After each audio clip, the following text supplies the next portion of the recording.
Alors bonjour, je m'appelle Nicolas Bédard de la ferme Bédard et Bloin. Sarah Bédard. Alors on est de Beauport dans la capitale nationale.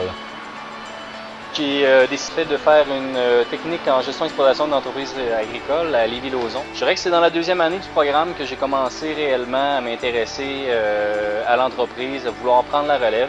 J'ai commencé à faire des projets qui étaient plus concrets. On pouvait imaginer l'entreprise dans un horizon de 5 à 10 ans. J'ai fait un baccalauréat en administration des affaires à l'Université Laval. J'avais un profil entrepreneurial et puis c'est là que j'ai commencé vraiment les démarches pour reprendre l'entreprise.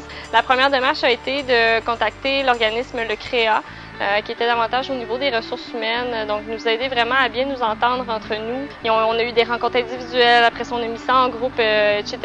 Donc ça a été vraiment la première démarche très importante qu'on a fait.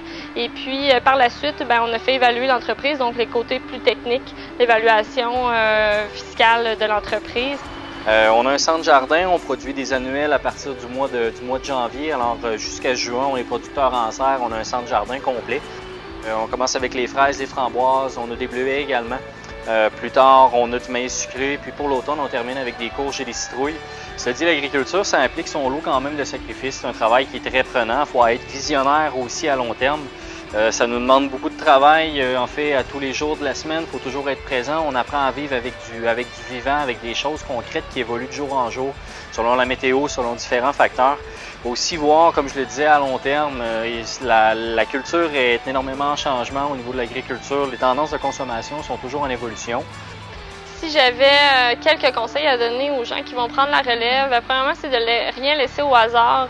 Des fois, là, on sent que c'est pas tellement concret faire le transfert d'entreprise, puis on fera ça quand ça sera le temps, mais c'est probablement maintenant le temps. Si vous pensez reprendre l'entreprise dans quelques années, ça se fait pas en claquant des doigts, ça se prévoit sur plusieurs années. Il y a un côté économique, mais il y a un côté personnel et familial qui est très important. Puis à la base, je pense que ce qui est important, c'est que la famille reste unie. Il y a beaucoup d'entreprises qui se déchirent, vous n'êtes pas sans le savoir. Alors, ça vaut la peine de mettre tous les efforts pour éviter que ça arrive. Et ça, je pense que ça passe par des ressources qui sont là pour nous aider à le faire comme il faut.